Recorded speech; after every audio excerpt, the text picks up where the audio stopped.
All right, we on? Yeah, hey, what's up everyone? Aaron here. Thanks for coming by and checking out today's video. And before I get too far into this, I just want to say, first of all, thank you for coming by and watching. I truly appreciate it. And as always, please like, share this content with somebody you know. It helps us out a lot and it kind of feels good. So if you're new here, like I said, my name is Aaron. I'm a local realtor with eXp Realty. I have a team over there called the Bowman Realty Group. And we bring these videos usually on Tuesdays, but I just recently had laser eye surgery, so I'm behind a couple days. So what I wanted to do is get this market report out to you now, just in case you're thinking of buying or selling or looking to buy an investment property. It's good to know what the market's doing in Connecticut. And the market has slowed down a little bit since last year at this time. So we're going to take a look at the July numbers and let's jump right into it. We're going to look at July of 2018. The average median sale price, and this is for the whole state. If you need something specific to your town, just let me know. You can reach out to me on any of the social media platforms or in the contact information down below. Now, the entire MLS, you had sales, the average price range was $260,950 as opposed to right now where it's $265 even. So we can see a little softening in price, a little softening in the market. You are going to start to see things slow down a little bit right now because we're going to start getting back into the school season. So there might be a little push for people to try to get into new homes right before the new school season if they're looking to put their kids in a different school system. And then things are going to slow down a lot, and then it's going to pick up a little bit before the holidays so everybody can get that last minute rush in to get into their new home before the new holidays. So your average days on market, if we go back to July of 2018, for the entire MLS, and this is going to change, this changes tremendously based on just geographical location. So if you're in Talent County, it's going to be different than if you're in Windham County.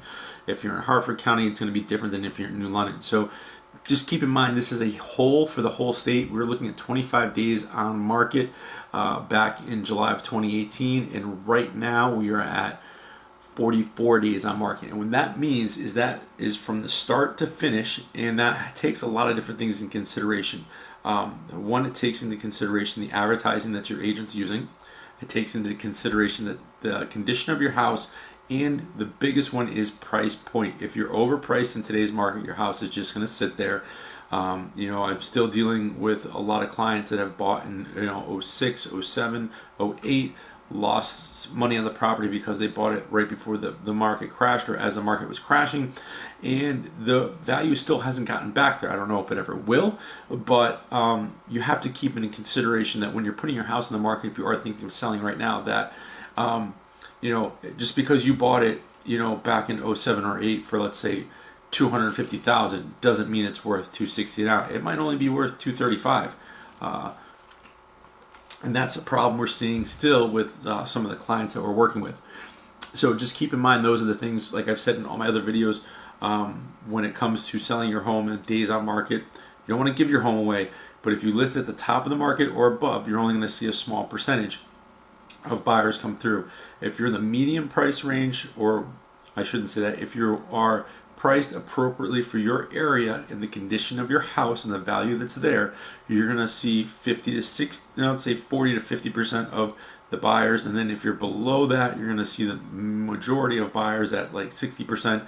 If you want to see the breakdown of how I have that set up, just let me know in the comments down below, or shoot me an email to this email right here, or a text or phone call to this number right here, and I will get back to you with that breakdown so you can kind of see, based on how your home is priced, how many people are going to see it.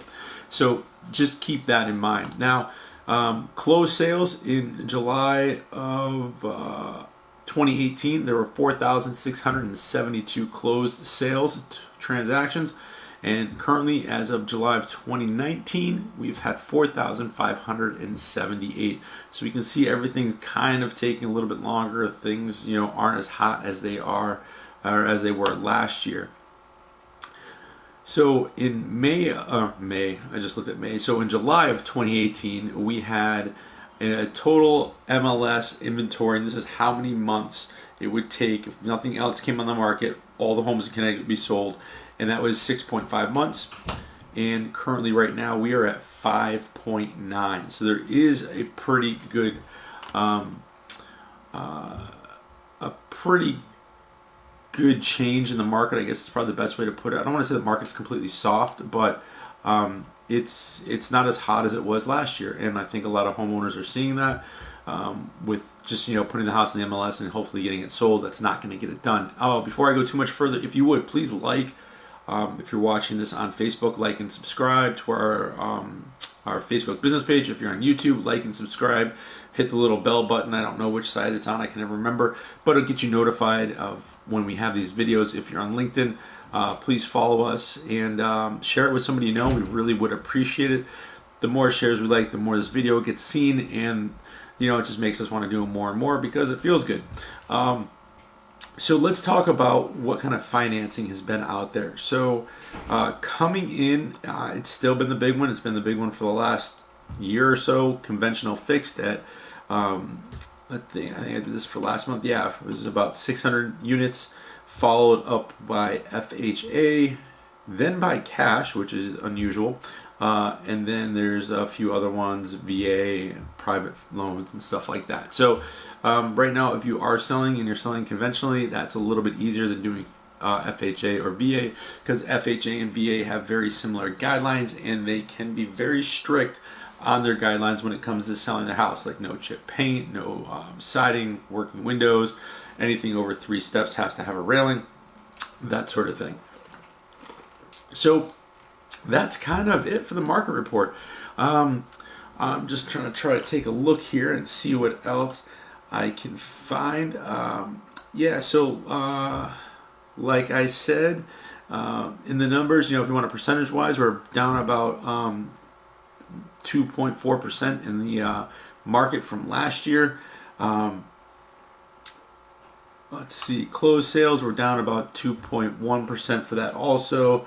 New listings is down about 1.4%. Sale prices, kind of, they came down a little bit, but if we go all the way back to, let's see, I don't want to do 3 years, I want to do a year. So if we look at the last year to date, we're at about 1.9% on a plus. So those are just kind of some of the things to keep in mind when it comes to the market. Like I said again, if you guys have any questions, please feel free to reach out to me. We have no problem talking to you, explaining to you exactly what your home's worth, showing you how to get it sold if you're a for sale by owner, or if you're thinking of putting your home on the market and you want to know what your home is worth, where the value's at, and if you were to put it on the open market, what you could sell it for and how long it would take. Like I said, just reach out to either this email here or this phone number over here, text, call, what have you, and somebody, either myself or somebody on the team, would be more than happy to come out and sit with you, kind of explain to you in a little more detail what the market's doing and what it's going to take to get your home sold, and any improvements that we think might help get your home sold. So again, that's pretty much it. Just a market update report, pretty quick. Thanks for watching, and if you guys have any questions, just comment down below, and I will either answer them by typing it out, a video, or if it's something that's a little more private, like I said, you got the email and text number also down in the comments. You can just reach out to me that way there. If it's a little more of a private thing, you want to put it out in front of everybody, I completely understand. So thanks again for watching, and I'm going to finish my Starbucks iced coffee and get some more work done. We'll see you in the next video.